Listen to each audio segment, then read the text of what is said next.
नमस्कार। आज हम मैथिली शरण गुप्त के बीए पाठ प्रथम के पाठ्यक्रम में सम्मिलित अंश के अंतिम भाग की व्याख्या करते हैं।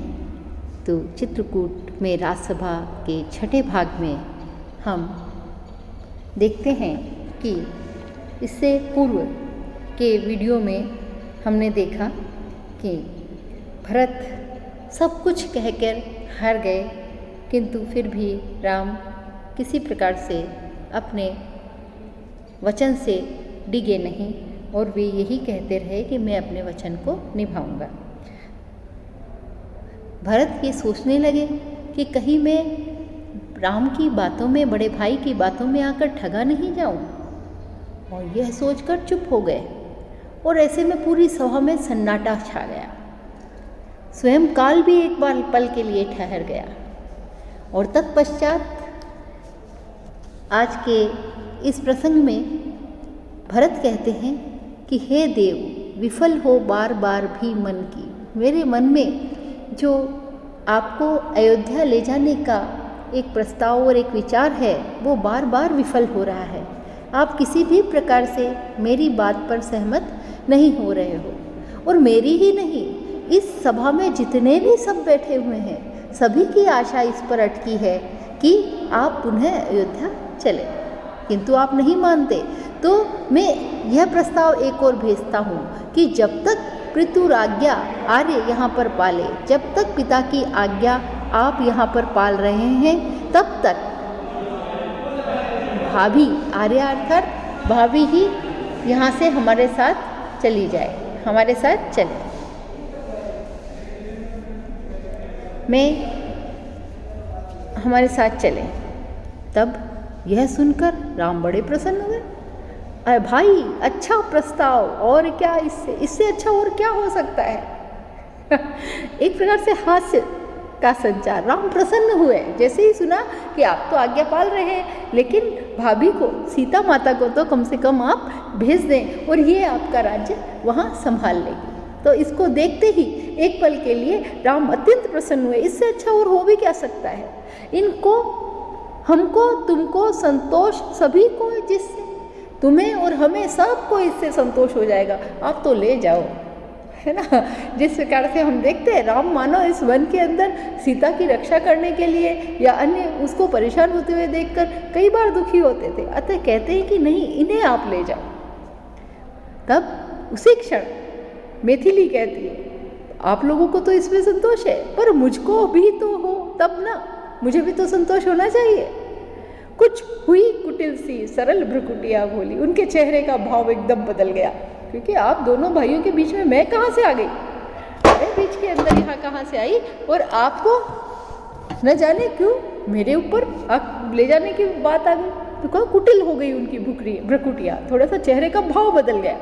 भाभी तुम पर है मुझे भरोसा दूना, तुम पूर्ण करो नीचे निज भरत मात्र पद ऊना। आप मेरे भरत की माता होने का जो श्रेष्ठ मेरा भाव है, वह आप पूर्ण कीजिए और आप मेरे इस सपने को, मेरे इस भरोसे को दुगना कर दीजिए। आप चलिए, कम से कम आप ही राज्य को संभाल लीजिए। एक प्रकार से श्रेष्ठ संवाद, जिसके अंदर राम कहते, भरत कहते कि भाई आप नहीं चल रहे हो तो सीता को भेज दो। तब राम कहने का इससे अच्छा कुछ हो ही नहीं सकता। सीता ने कहा मुझे भी तो पूछो, तुम आपस में ही बात कर रहे हो, मुझे भी तो पूछो कि किसको क्या चाहिए। जो कौशलेश्वरी, हाय वेश ये है उनकी, ये जो कौशलेश्वरी है, कौशल की राजकुमारी है, आज देखो इनका कैसा वेश हो गया है। मंडने अथवा चिन्ह शेष है, राजकुमारी थी, अयोध्या की राजकुमार की पत्नी है और अयोध्या की राजकुमारी है, और इनके देखो कैसे वेश हो गए, क्योंकि वन में वनवासी की तरह वस्त्र पहने हैं उन्होंने। इस प्रकार से वो कह रही है। अब राम, लक्ष्मण, क्षमा करें, भरत जो है वो इस प्रकार से कह रहे हैं, लेकिन सीता को और ज़्यादा नहीं, वो आवेश में आ गई। देवर्ण रुलाओ, आह मुझे यूँ रोकर, आप इस प्रकार से रो रो कर मुझे ज़्यादा मत रुलाओ। कातर होते हैं तात पुरुष होकर, क्या तुम कायर बन रहे हो पुरुष होकर? इस प्रकार से बार बार रोकर मुझे कहते हो चलो, तो तुम दुखी हो रहे हो। एक चित्रात्मक सी ताकि मतलब चित्र सा खींच दिया उस सभा का, और इस संवाद ने जो लक्ष्मण, राम और सीता के मध्य होने हुए इस संवाद की जो एक दृश्य सा हमारे आगे खिंच गया। क्यों उसी धूल में मुझे सानते हो? तो क्या लिखा? स्वयमेव राज्य का मूल्य जानते हो। आप तुम स्वयं राज्य का मूल्य जानते हो कि राज्य पर कभी किसी स्त्री ने आज तक शासन नहीं किया, तो फिर मुझे इस धूल में, और शासन करना कोई आसान बात भी नहीं है, तो जो शासन कर रहा है उस धूल के अंदर मुझे क्यों सान रहे हो? क्या मैं शासन चला सकूंगी? मुझे इसके अंदर क्यों डाल रहे हो? मेरा मंडल सिंदूर बिंदु, ये देख, तुम कह रहे हो ना कि मेरा कैसा वेश है, लेकिन मेरा सौंदर्य तो मेरे सिर पर लगा हुआ ये सिंदूर की बिंदु है। एक भारतीय नारी का जो विश्वास, ये उसका सौभाग्य, उसका सुहाग ही उसका सौभाग्य होता है। तो मेरे सिर पर चमकता हुआ ये जो सिंदूर की बिंदु है, यही मेरे लिए सबसे अच्छा श्रृंगार है। 100 रत्नों से इसे अधिक तुम लेखो, हजारों हजारों रत्नों से, मणि माणिक्यों से भी इसे श्रेष्ठ तुम जानो। शतचंद्रहार उस एक अरुण के आगे, राम, मेरे पति जो राम अरुण के समान, सूर्य के समान हैं, उनके आगे 100 चंद्रहार भी कोई महत्व नहीं रखते। हाँ, कब? स्वयं प्रकृति ने नहीं स्वयं ही त्यागे। स्वयं प्रकृति भी क्या करती है? सूर्य के आगे सारे श्रृंगार को हटा देती है। जैसे ही सूर्य उदित होता है तो सारा प्रकृति का चंद्रमा, तारे सब छुप जाते हैं और सूर्य का ही प्रकाश रहता है। इसी प्रकार मेरे जीवन में राम रूपी जो सूर्य है, उनका श्रृंगार सबसे सुंदर है ना।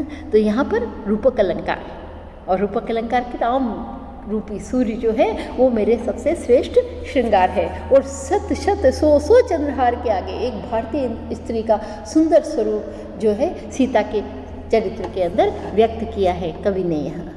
अगला देखें, निज सुहाग की सुप्रभात बेला में, जागृत जीवन की खंडमयी खेला में। मैं अपने इस सुहाग, मेरा जो सुहाग है, उसकी हर सुबह के अंदर मैं जीवन को जगता हुआ खंडमयी खेला में, जीवन एक प्रकार से खंड भी है और संपूर्ण भी है, तो मैं इसके अंदर अपना देख रहा हूँ। मैं अम्बासम आशीष तुम्हें दे जाऊँ, मैं तुम्हें माँ के समान हमेशा आशीष देती हूँ। आओ निज अग्रज से भी शुभ्र सुयश तुम पाओ, तुम्हें अपने बड़े भाई से भी ज़्यादा श्रेष्ठ यश की प्राप्ति हो।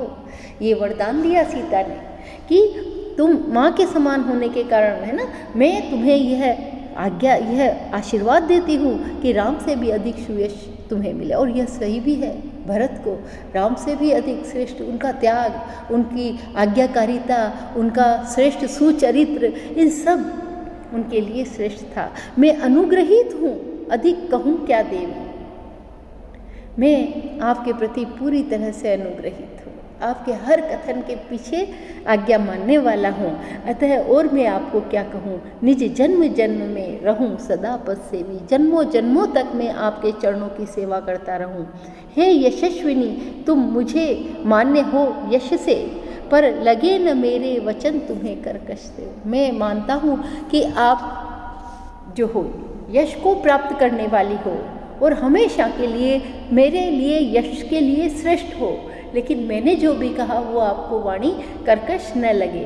तुमने मुझको यश दिया स्वयं श्रीमुख से, क्योंकि आपने ही मुझे यश का दान दिया है अपने श्रीमुख से, अपने मुख से, और मुझे सुख का दान किया है। अब आर्य बचा कर दुख से, और मुझे अब आपने दुख का, सुख का जो है वो दान कर दिया है।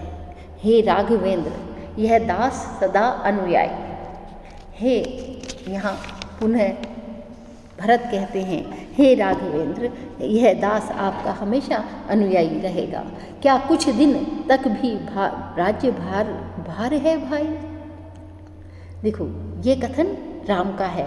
वह कहते हैं कि उन्होंने कहा अनुयायी हूँ मैं आपका, भरत कहते हैं कि मैं आपका अनुयायी हूँ। तब राम कहते हैं, क्या थोड़े दिन के लिए तुम मेरे राज्य को नहीं संभाल सकते। अर्थात यहाँ राम का मंतव्य प्राप्त हुआ कि केवल 14 वर्ष के लिए तुम राज्य को संभाल लो। सब जाग रहे, अर्धरात्रि हो आई। सब लोग इसी बात को सुनने के लिए जाग रहे थे कि किसी भी प्रकार से राम इस राज्य को, या अयोध्या के राजा होने का को बात को मान ले।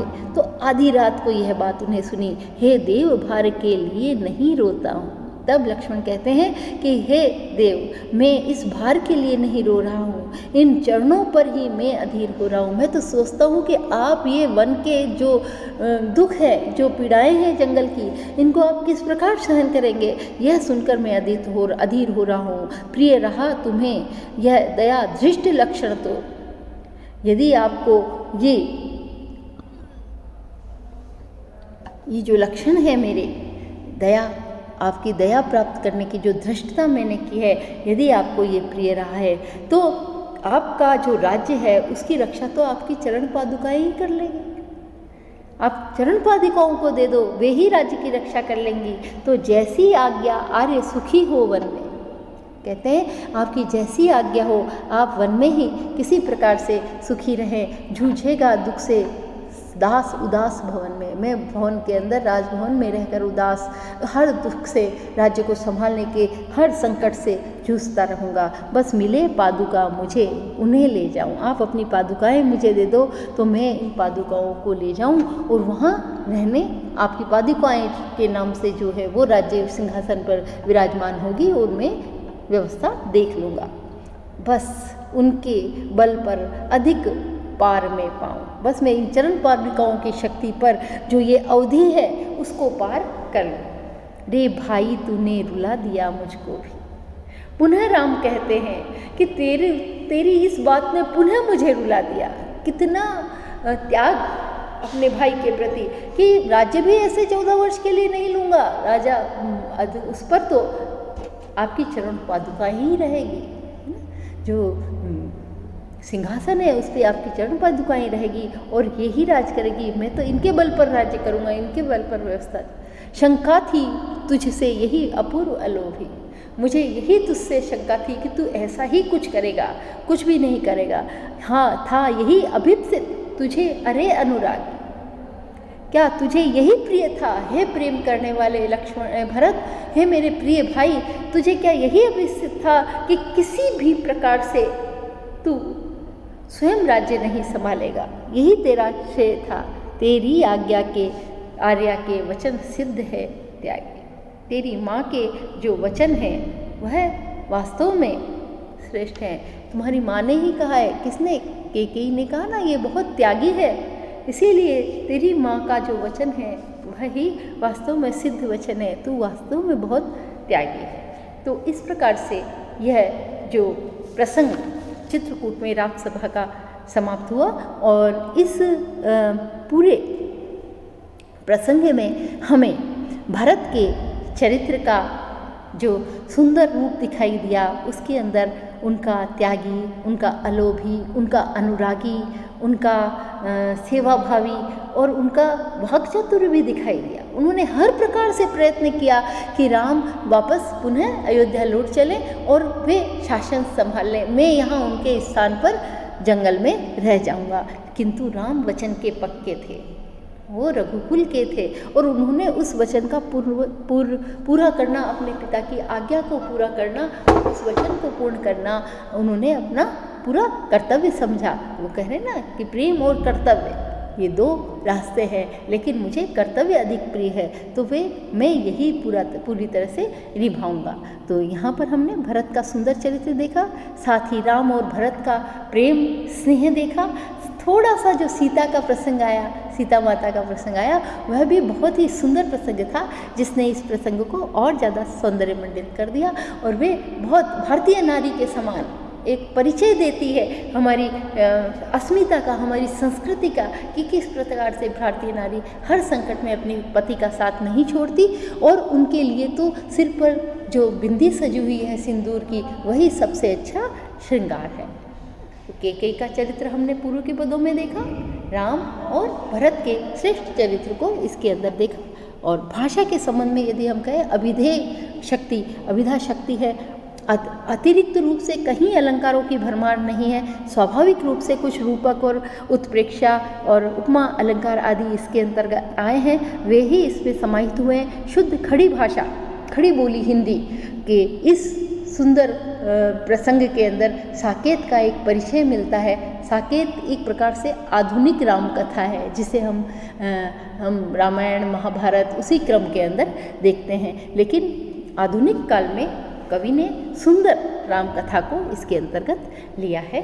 और इस प्रकार से यह हमारे कोर्स का प्रमुख अंश है। धन्यवाद।